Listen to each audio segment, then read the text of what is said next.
نحمده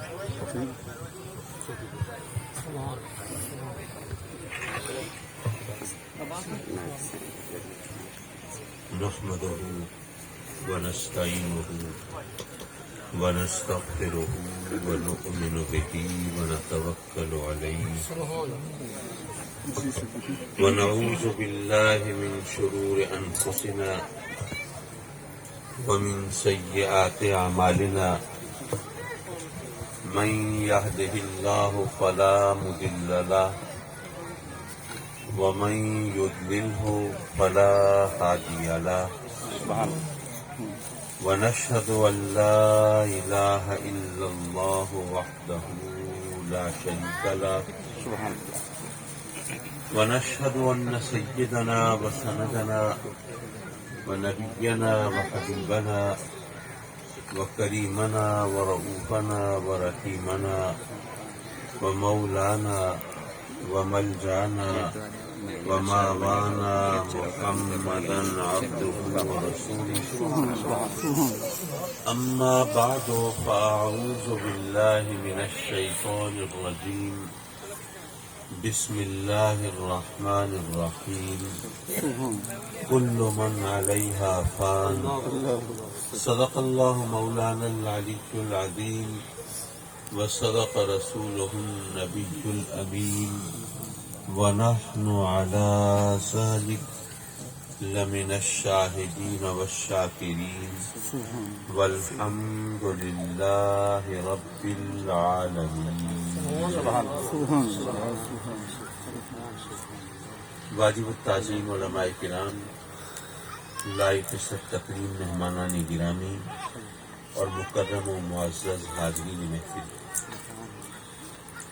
آپ جانتے ہیں کہ اس وقت ہم سب اپنے بہت عزیز اور بہت پیارے دوست اور بہت جانثار اور وفادار ساتھی عزیزم ماسٹر رفیق احمد چشتی سعیدی مرحوم مغفور کے ایصال ثواب اور فاتحہ قلخانی کی محفل میں حاضر ہیں، اور ظاہر ہے کہ جب کوئی عزیز ہستی دنیا سے رخصت ہو تو رنج و الم کی کیفیت ہوتی ہے، غم و اندوہ کا سما ہوتا ہے، آنکھیں اشکبار ہوتی ہیں، دل بے قرار ہوتا ہے اور سینہ فگار ہوتا ہے، اور کچھ کہنا سننا بھی طبیعت پہ بار ہوتا ہے. لیکن اس کے باوجود کچھ کہنے سننے کی ضرورت اس لیے محسوس کی جاتی ہے کہ جو دوست ہم سے جدا ہوئے ان کے بارے میں تو ہم خوش گمان ہیں کہ وہ یقیناً رب کی رحمتوں کی چھاؤں میں ہوں گے، لیکن یہ وقت تو ہر ایک پر آنا ہے، بات تو آج اور کل کی ہے، اور نہ جانے کب کس کا وقت آ جائے. یہاں پر کس کو کب معلوم ہے کہ کتنی سانسیں اس کی لکھی ہیں. آج کل زندگی جتنی بے اعتبار ہو گئی ہے شاید پہلے کبھی نہیں تھی. ہنستے کھیلتے بچے گھر سے باہر نکلتے ہیں، کسی روڈ مس ہیپ کا، کسی ٹریفک کے حادثے کا شکار ہو جاتے ہیں.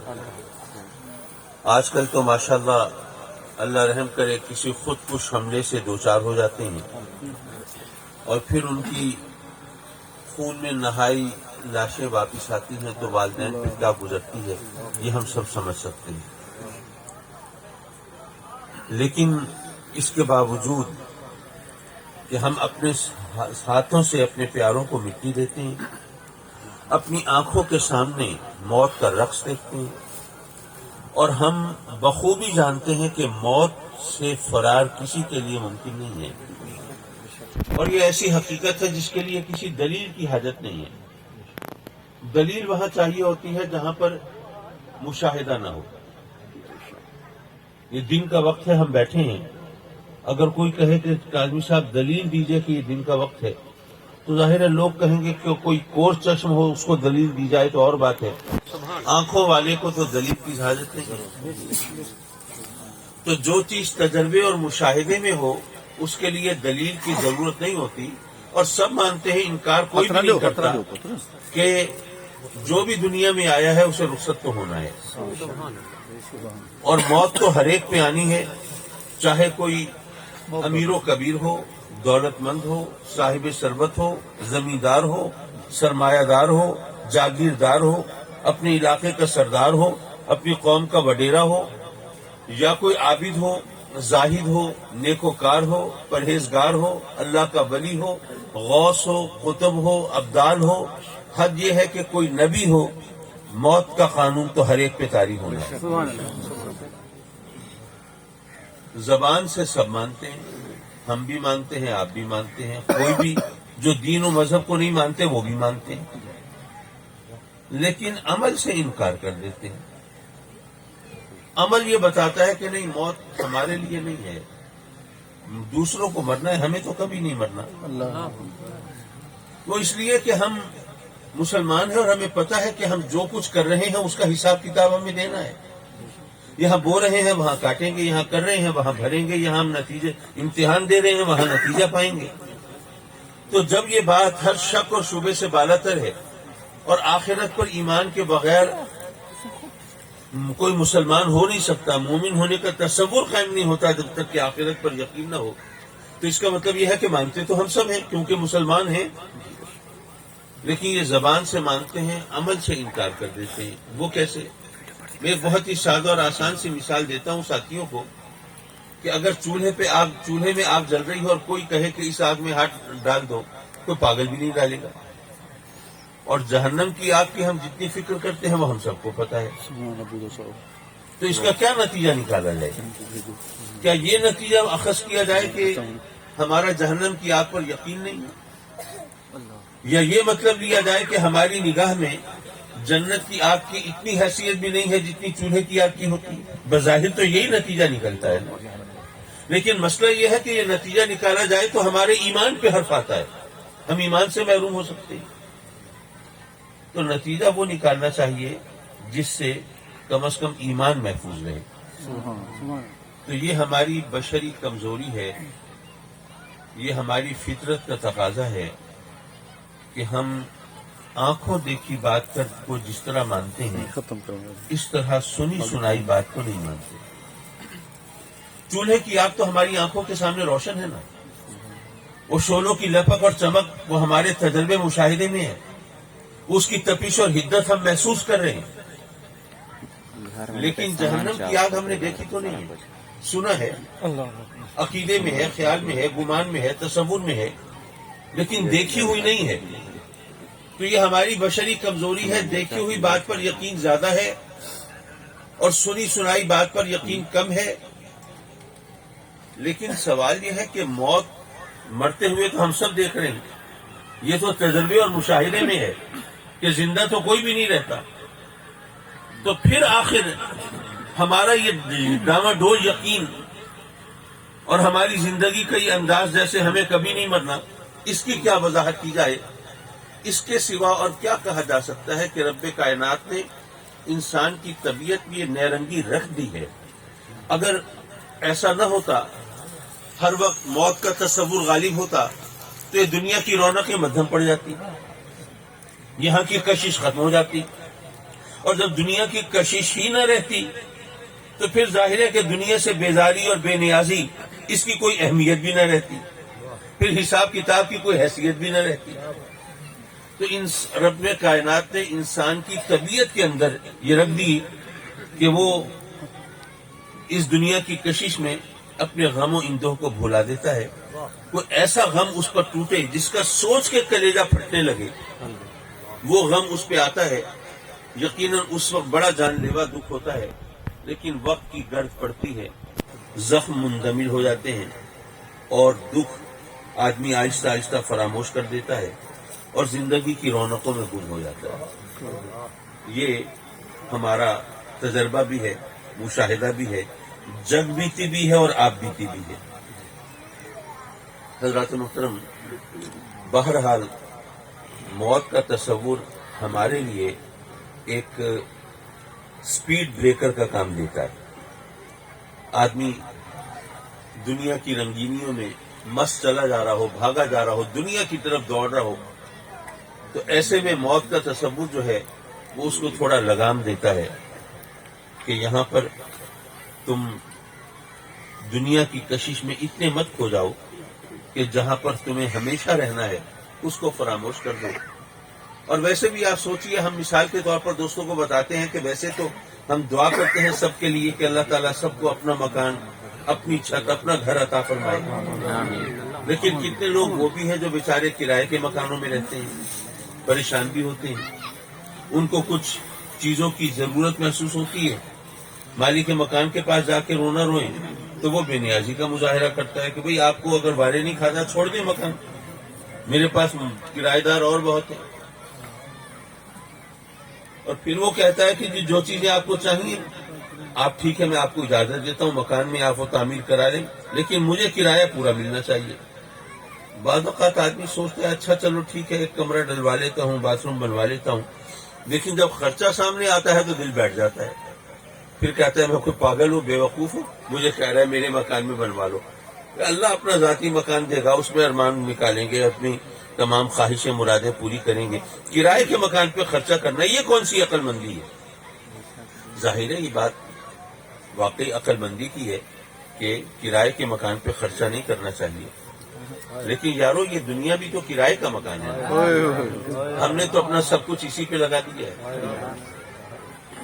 حضرات مکرم، ہم رب کی بارگاہ میں سوال کرتے ہیں نا، اس کی رحمتیں مانگتے ہیں. ظاہر اللہ سے اس کی رحمت نہیں مانگیں گے تو اور کس سے مانگیں گے؟ اس سے رحمتیں مانگتے ہیں ہم. لیکن میرا سوال یہ ہے کہ رحمت تو ایک لفظ ہے نا. مولا اپنی رحمت سے ہماری جھولی بھر دے، ہمیں اپنی رحمتوں سے سرفراز کرنا. لیکن رحمت ایک لفظ ہے، اس سے مراد کیا لیتے ہیں؟ کیا رحمت کوئی ایسی چیز ہے کہ کسی ڈپارٹمنٹل سٹور سے آپ 4-6 پیکٹ رحمت کے خرید لائیں؟ یا کورونا لاک ڈاؤن کی وجہ سے آدمی سوچے کہ یار کہیں رحمت کی شارٹیج نہ ہو جائے، چلو 10-20 کلو رحمت ایکسٹرا رکھ لیں گھر میں. رحمت ہے کیا چیز؟ بندہ رب سے رحمت مانگ رہا ہے تو ایسی صورت میں یہ اس کے اور رب کا معاملہ ہے، کسی دوسرے کو ٹانگ اڑانے کی ضرورت نہیں. بندہ اپنے آپ سے پوچھے نا کہ وہ رحمت جب مانگتا ہے اللہ سے تو اس کے ذہن میں کیا ہوتا ہے. یہ تو اپنے آپ سے سوال کرنے کی بات ہے. آپ بھی سوچئے کہ آپ جب رب کی بارگاہ میں عرض کرتے ہیں مولا اپنی رحمت سے نواز دے، تو اس رحمت کی کوئی عملی شکل آپ کی ذہن میں ہوتی ہوگی نا. تو کیا ہوتی ہے؟ عام طور پر میں خواص کی بات نہیں کرتا، میں عوام کی بات کر رہا ہوں. ہم کیا مانگتے ہیں اس سے؟ مال، دولت، زمین، جائیداد، گھر، پھر گھر والی، اولاد، صحت، عافیت، عہدہ، منصب، طاقت، اقتدار، اختیار، نام و نمود، شہرت، یہی چیزیں مانگتے ہیں. اور مزے کی بات یہ ہے کہ جن چیزوں کا بھی ذکر کیا ہے ان سب کا تعلق اس دنیا سے ہے، آخرت سے نہیں ہے. یعنی ہم نے اللہ کی رحمت کو اس دنیا تک محدود کر دیا ہے. اور یہاں اس دنیا میں کتنا رہنا ہے ہمیں؟ کوئی وہ ریکارڈ بنانا ہو ہم نے تو 150 سال زندہ رہ لیں گے، اس سے آگے کیا جائیں گے. لیکن 150 سال کی کیا اوقات ہے اس دنیا کے مقابلے میں جہاں ہمیں ہمیشہ رہنا ہے. اگر ہمیشگی کا تصور ہم سمجھتے ہوں، ہمیشہ کا کیا مطلب ہوتا ہے، تو 1,00,000 2,00,000 کروڑ 2 کروڑ کی کیا اوقات ہے، وہاں تو ارب 2 ارب کی بھی کوئی حیثیت نہیں. ہمیشہ تو ہمیشہ ہے نا. تو جہاں ہمیشہ رہنا ہے وہاں کے لیے کچھ بھی نہیں مانگا. یہاں تو نمازیں بھی پڑھتے ہیں تو اس دنیا کے لیے دعائیں مانگ رہے ہوتے ہیں، وظیفے بھی کرتے ہیں تو مطمع نظر یہی دنیا ہوتی ہے. یہ ہمیں سوچنا چاہیے. اللہ نے ہمیں ایمان سے نوازا ہے، عقل سے سرفراز فرمایا ہے، تو ہمیں غور کرنا چاہیے کہ جس دنیا میں جتنا رہنا ہے ہمارا سوال تو اسی حساب سے ہونا چاہیے تھا. میں اس دنیا کی اہمیت کا انکار نہیں کرتا. رب کائنات نے بھی ہمیں یہ نہیں فرمایا کہ اے میرے بندو اس دنیا کو بالکل نظر انداز کر دو، چھوڑ دو، دفع کرو، یہ فانی ہے، یہ ختم ہو جانے والی ہے، ناپائیدار ہے، تو اس لیے اس دنیا کی فکر نہ کرو، صرف آخرت کی فکر کرو. نہیں فرمایا کہ صرف مجھ سے ثواب مانگو، نہیں فرمایا کہ صرف آخرت مانگو، نہیں فرمایا کہ صرف جنت مانگو. اس نے فرمایا کہ مجھ سے دنیا بھی مانگو. لیکن کس طرح مانگو اس نے ہمیں خود سلیقہ سکھایا. سبحان اللہ سبحان اللہ. ربنا آتنا فی الدنیا حسنہ وفی الآخرۃ حسنہ وقنا عذاب النار. اے میرے بندو تم تو نہیں جانتے کہ تمہارے لیے کیا بہتر ہے. تمہارے بچے نے تم سے فرمائش کی موٹر سائیکل کی, تم نے کہیں سے کمیٹی ڈال کے جمع پونجی اکٹھی کر کے قرض ادھار اٹھا کے موٹر سائیکل دلوا دی. لیکن اگر تمہیں پتا ہو کہ اس موٹر سائیکل پہ بچہ خدا نہ خواستہ کسی حادثے کا شکار ہوگا, زندگی بھر کے لیے معذور ہوگا, تو کیا پھر بھی موٹر سائیکل دلواؤ گے اسے؟ تمہیں تو نہیں پتا کیا چیز تمہارے لیے بہتر ہے کیا نہیں ہے. تم تو محض ظاہری چیز دیکھنے والے ہو نا. بچے نے فرمائش کی ہے, اس کی فرمائش پوری ہونی چاہیے, ورنہ اس کا وہ احساس کمتری کا شکار ہوگا. آپ سے بھی اس کو شکایتیں ہونے لگیں گی. اس لیے یہ تو ضرور ہونا چاہیے. اور ظاہر موٹر سائیکل ضرورت بھی ہے, وہ گھر میں ہو تو اس کی سہولت بھی ہے, فلاں ہے فلاں ہے. آپ نے سب کچھ کرا دیا, لیکن آپ کو تو نہیں پتا. تو رب کائنات نے گویا ہی فرمایا کہ اے میرے بندو تم زبان سے تو کہتے ہو کہ تمہارا رب ماں سے 70 گنا زیادہ محبت کرتا ہے تم سے. زبان سے کہتے ہو, کیا اعتبار بھی کرتے ہو؟ کیا یقین بھی ہے جو کچھ کہتے ہو؟ ماں جو ہے تمہاری, کیا وہ تمہارا برا چاہے گی کبھی؟ نہیں. تو جو ماں سے 70 گنا زیادہ محبت فرماتا ہے وہ برا چاہے گا؟ تو تمہیں تو نہیں پتا, لیکن جو ماں سے 70 گنا زیادہ محبت کرتا ہے اسے تو پتا ہے نا کہ تمہارے لیے کیا چیز اچھی ہے کیا بری ہے. تو تم اس پہ کیوں نہیں چھوڑ دیتے؟ اپنی منمانی کیوں کرتے ہو؟ پک اینڈ چوز سے کام کیوں لیتے ہو؟ مولا مجھے یہ دے دے اور وہ دے دے. نہیں, تم یہی عرض کرو رب کی بارگاہ میں, مولا میں تو نہیں جانتا, تو تو جانتا ہے نا. جو اس دنیا میں میرے لیے بھلائی ہے وہ یہاں عطا فرما دے, جو آخرت کی بھلائی ہے وہ وہاں عطا فرما دے, اور اپنے قہر سے, غضب سے, پکڑ سے, عذاب سے بچا لے. تکبیر, نعرہ رسالہ, فیضان مرشد کریم حضور غزالی زمان زندہ باد. کھیل تو سارا یقین کا ہے. آدمی ساری زندگی شک اور یقین کی سرحدوں پہ آنکھ مچولی کھیلتا رہتا ہے, اس کو پتہ ہی نہیں چلتا وہ کہاں پر وہ بعض اوقات تو کفر کی سرحد کو چھو کے واپس آتے ہیں. اللہ تعالیٰ رحم کرے. اپنے رب کی بارگاہ میں شکایتوں کے دفتر کھولے بیٹھے ہوتے ہیں کہ مولا وہ جو تیرے منکر ہیں, وہ جو کافر اور مشرک ہیں اور فاسق و فاجر ہیں, وہ جو بدکار و گناہگار ہیں, مولا ان کو تو بڑا نوازا ہے تو نے, بڑا مال ہے ان کے پاس, بڑی دولت ہے, کیا شان و شوکت سے زندگی گزارتے ہیں اور عیش و عشرت سے وہ جناب وقت بسر کرتے ہیں. اور مولا ہم تیرے ماننے والے, چاہنے والے, تیرے محبوب کے نام کا کلمہ پڑھنے والے, تیری بارگاہ میں سجدریز ہونے والے, تجھ سے بندگی کا رشتہ جوڑنے والے, ہم ترستے اور سسکتے رہتے ہیں. مولا کیا یہی انصاف ہے؟ جو تیرے منکر ہیں ان پر تو نوازشات ہوں, وہ جناب ساری دنیا کو نکیل ڈال کے رکھیں, اور جو تیرے چاہنے والے ہوں وہ اس طرح پریشان رہیں, ترستے رہیں. ہم رب کی بارگاہ میں شکایتیں کرتے ہیں, لیکن آپ کو اگر یہ معلوم ہے کہ ہمیں ہر چیز کا حساب دینا ہے رب کی بارگاہ میں, تو سوچئے مال دولت ملی اس کا حساب دینا ہے, زمین جائیداد ملی اس کا بھی حساب دینا ہے, کوئی عہدہ یا منصب ملا اس کا حساب بھی دینا ہے. اپنے عہدے کو, منصب کو, طاقت و اقتدار و اختیار کو کس طرح استعمال کیا تھا. اگر آل اولاد ملی اس کا حساب بھی دینا ہے. اپنے بچوں کی پرورش کیسے کی تھی, رزق حلال پہ پالا تھا, ان کو ایک اچھا پکا سچا مسلمان بنایا تھا.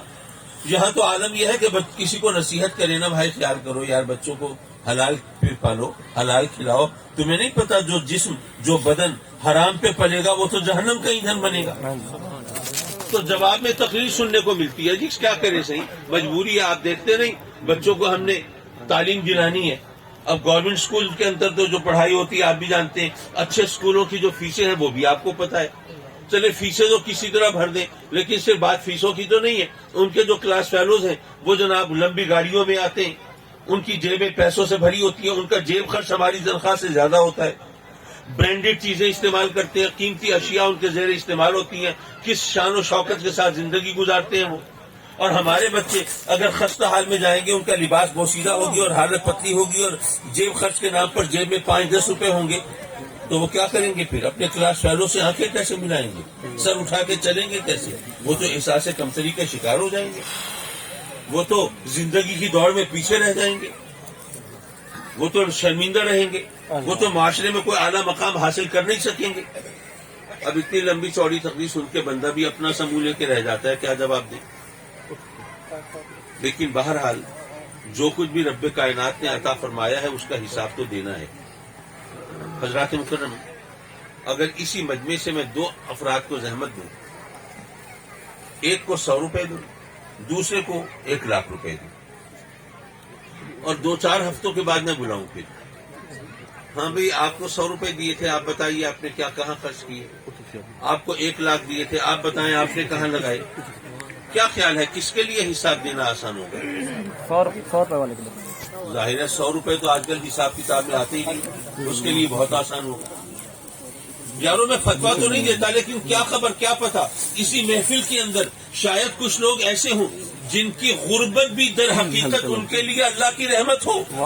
سبحان اللہ۔ رب کائنات گویا یہ فرماتا ہو کہ میرا بندہ غربت کے ہاتھوں تنگ تو ہے، پریشان تو ہے، لیکن میں جانتا ہوں کہ چند روزہ زندگی ذرا تنگی پریشانی میں گزار لے، یہ بہتر ہے اس کے لیے، ورنہ اگر میں نے اس کو مال زیادہ دے دیا اس کی آخرت بگڑ جائے گی، اس کے لیے حساب دینا مشکل ہو جائے گا۔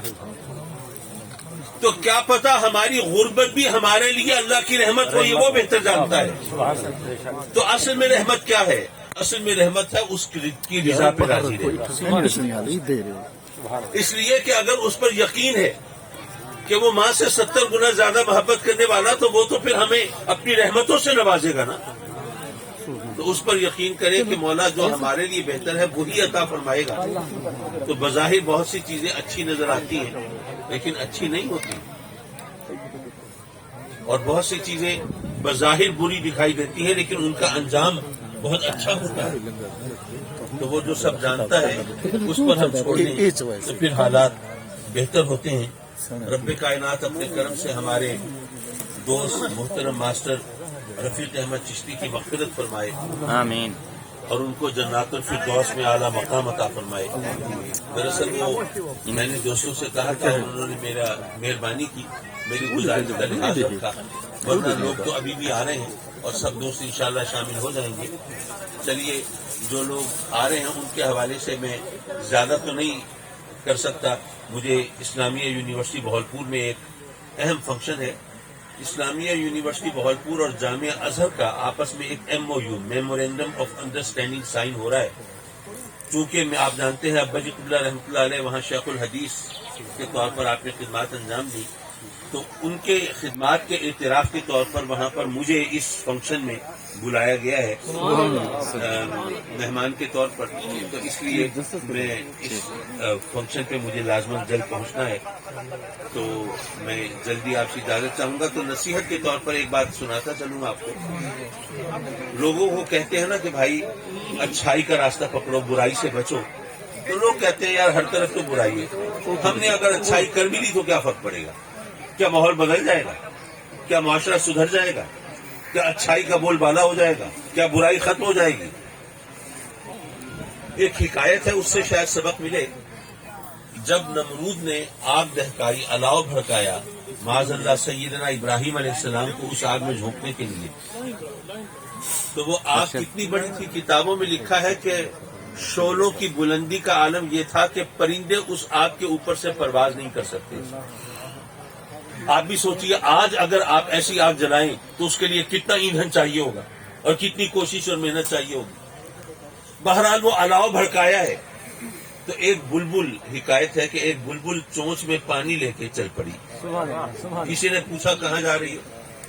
اس نے کہا جی میں وہ الاؤ بجھانے جا رہی ہوں۔ ظاہر دنیا نے مذاق اڑایا، یہ بے وقوف سے پاگل، بالکل ہی عقل سے پیدل۔ وہاں پر تو حوض الٹ دیے جائیں تو ان کا پتہ نہ چلے، یہ بلبل چونچ میں پانی لے کے جا رہی ہے جی میں الاؤ بجھانے جا رہی ہوں۔ دیکھو اس کی عقل دیکھو۔ جب لوگوں نے بہت تانے دیے تو اس نے جو جواب دیا وہ ہم سب کے لیے مشعل راہ ہے۔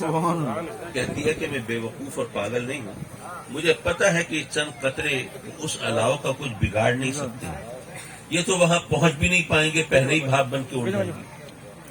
لیکن بات یہ ہے کہ اس کے بعد پھر فہرست بنے گی وہ کون تھے جو آگ لگانے والے تھے اور وہ کون تھے جو آگ بجھانے والے تھے۔ تو یہ پانی کے چند قطرے وہ آگ تو نہیں بجھا سکتے، لیکن مجھے اس فہرست میں جگہ دلا سکتے ہیں جو آپ بجھانے والے ہیں۔ نعرہ تکبیر، نعرہ رسالت، نعرہ خلافت، نعرہ گوشہ حضور غزالی زمان، نعرہ سے علوم کاظمیہ۔ تو یارو اگر ہم نیکی کا راستہ اختیار کریں، ہو سکتا ہے کہ معاشرے کو فرق نہ پڑے، ہو سکتا ہے ماحول اسی طرح خراب رہے، ویسے تو میرا یقین ہے کہ فرق پڑتا ہے، چراغ سے چراغ جلتے ہیں۔ اگر آپ کا زور اپنے گھر والوں پہ چلتا ہو اور ان کو آپ اچھائی کی راہوں پہ چلا دیں تو پڑوسی، ہمسائے، عزیز، دوست، رشتہ دار وہ دیکھ کے اس کا اثر قبول کرتے ہیں۔ لیکن چلو ایک لمحے کو مان لیا، فرق کوئی نہیں پڑے گا، اسی طرح برائی ہوتی رہے گی اور اچھائی کی طرف کوئی نہیں آئے گا، لیکن دنیا کو فرق نہیں پڑے گا، آپ کو تو پڑے گا نا۔ آپ کا نام کون سی فہرست میں لکھا جا رہا ہے؟ برائی پھیلانے والے یا اچھائی کے چراغ جلانے والے؟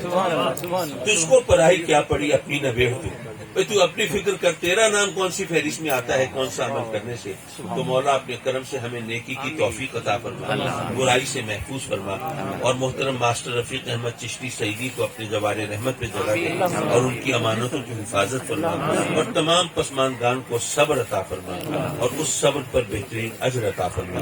وآخر دعوانا ان الحمدللہ رب العالمین۔